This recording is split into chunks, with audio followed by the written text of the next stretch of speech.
Hey guys, and welcome back to the channel.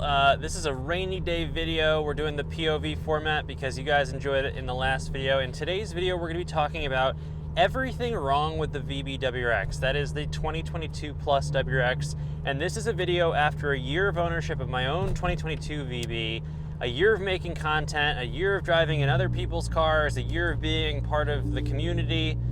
Not that I wasn't part of the WRX community because I've had two VAs, but this is a year of focusing all my efforts on the VB content, learning the VB platform, really understanding it.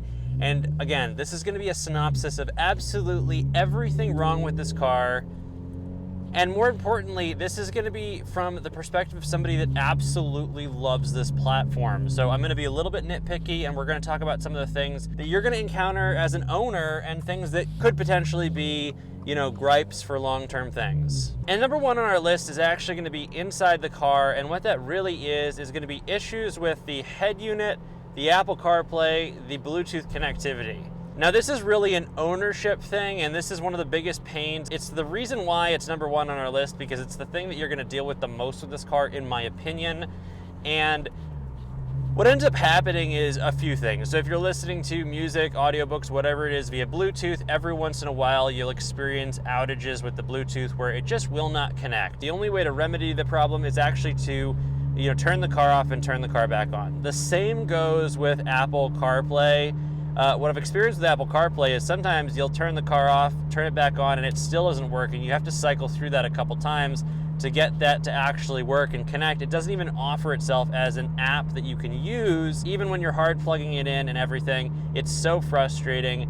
And then once in a blue moon, you'll have an issue where the head unit will just go black. That's only happened to me once, but if you look at the community in general and everyone that uses this car and has reported stuff with it, it happens a little bit more often than you'd think. The next on our list is something that unfortunately I experience and a smaller part of the community experiences, but it's still something that people are experiencing, and it's issues with fueling. So what ends up happening with some of these cars is that regardless of where you go to fuel your car, you can never fully fill up because something is triggering the gas to stop pumping. You know, what you would normally trigger when your tank is full, it's triggering early. And I've done this, and it's happened to be enough that it's not gas station dependent. Something is happening on the car. I couldn't tell you what. There's a bunch of different ways for that technology to work. At a very high level, it's a very simple piece of technology. So it's a little frustrating because you wonder what is going on to cause this issue. Number three on our list, and this is where it starts to get juicy. Number three is going to be the power for the car in stock form. I've got to say,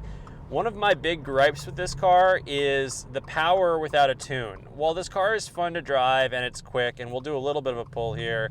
We're gonna do like a rolling second. It's a little too wet. We'll give it a little, it's too wet to give it more than that. I got some puddles on the ground. But honestly, the power from stock isn't great. This car screams, I need a tune, I need a tune, I need a tune so bad.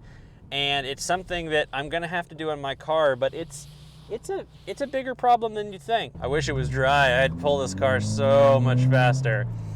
It's still a quick car, but just having come from a tuned VA, the power is a little lackluster, especially when I know exactly what this car can make and is capable of making from the factory. I think that's the part that's probably the most disappointing. The next piece is this little guy right here. Fortunately, this car doesn't have rev hang. What it does have is one of the worst first gear ratios that I've experienced in a manual transmission. I made a video on this before, and everybody accused me of being a newbie manual driver, or I didn't know what I was doing. But obviously it hasn't followed that I've been driving manuals for quite a long time. I promise it wasn't me. I've been driving manuals for quite a long time, and again, have driven a lot of WRXs, have driven a lot of different rides, and the first gear, in this car, let me clarify. The first gear is good for like the bumper to bumper, that kind of thing. It's a little bit more steady, it holds power, there's a logical power band for what you're doing. Where it falls apart is when you're trying to have fun with the car. You want to get out of first gear as fast as possible, and I think that's what's disappointing with the first gear in this car. For a supposed sports car, you think it would be a little bit more designed for the sport side aspect, but I understand why they designed it more for the everyday driver aspect.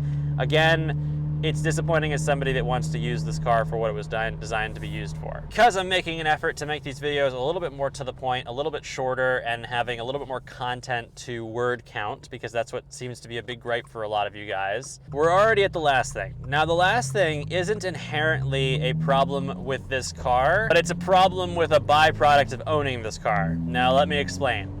One of the biggest, let's say, gripes I have right now owning a VB WRX is wanting to modify it, but not having the availability of the parts that I want.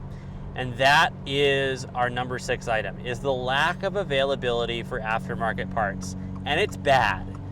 If you want, at the time this video is being filmed, if you want an intake for your VB, it's almost next to impossible to get one. They're all out of stock. They've been out of stock for weeks. There isn't an estimate to when they're going to be back in stock. It's tricky. It's an honestly tough situation. Now, you might be saying, what a first world problem, what a stupid problem. That's not actually a problem with the car. Well, my opinion actually differs here a little bit, because I'm a firm believer of these cars are designed to be modified, and a lot of us buy these cars to modify. So when I hear I don't have parts to do what I bought the car for, that's a problem. And I could make 10 videos on why that's the case and how it's going to get solved and all of those things. But the reality is there just isn't a lot of part availability, both in performance parts, in cosmetic parts, whatever it is. It's really hard to get your hands on certain parts. And it's almost impossible to make this left-hand turn. This is something. Those cars were going very fast towards me, so I'm glad I made that through. But yeah, I think that there's some serious disappointment, and it's having a rippling effect on the used part market as well. You would think that the used part market would go up in cost because there's less availability for these parts, so that the people that have them, when they're selling them, they're worth more. But the reality is that is happening with very few parts. But overall, because it's disrupting the part market so much and so few used parts are available, less people are looking for used parts, and it's actually meant that most used parts are going for cheaper than they ever have been because there's less people looking. Now, if you disagree with me there, find yourself on Facebook Marketplace looking at parts. I highly recommend. Used parts are not bad for these cars. It's a market that, whether you want used parts on your car or not, it's something that we need to support. That's a nice looking house.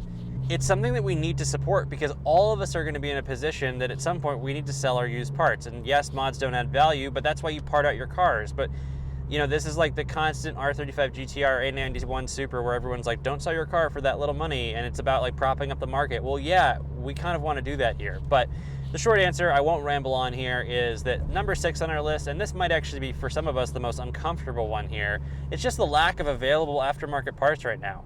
With that said, some parts are readily available. If you want to get some of the kind of like, the exterior modification stuff that is like little smaller, smaller cost, higher impact, those are all available. My car, I've got the JXR Performance, basically everything on this, from tints to emblems, plate relocator, F1 light, all that stuff. Those are like, you can do like 15 different modifications for like $300 total, and it's going to make a big impact on the car. So I would highly recommend looking into doing some of that stuff while we're waiting for all these other whether it is intakes or whatever it's going to be from a part perspective. I would highly recommend doing that. But otherwise, guys, hopefully you guys enjoyed the POV video. Again, let me know in the comment section below if you enjoyed the POV format for the videos. I'm totally okay continuing to do the POV stuff when we talk about videos that are a little bit more educational, versus sitting in front of the car doing things like that. Let me know if the POV is more interesting for you. And otherwise, guys, I'll see you in the next video. We've got lots of parts installs coming up, so definitely keep an eye out for a lot of how-tos and part installs and kind of before and after images of different parts for this car. I've got like 6 filmed. They're all getting scheduled right now. They're going to be like midweek videos, so we'll be doing 2 videos a week for the next like 3 months. Lots of content coming out. It's going to be really exciting, so definitely make sure you're subscribed so you get notified, and I'll see you guys in the next video.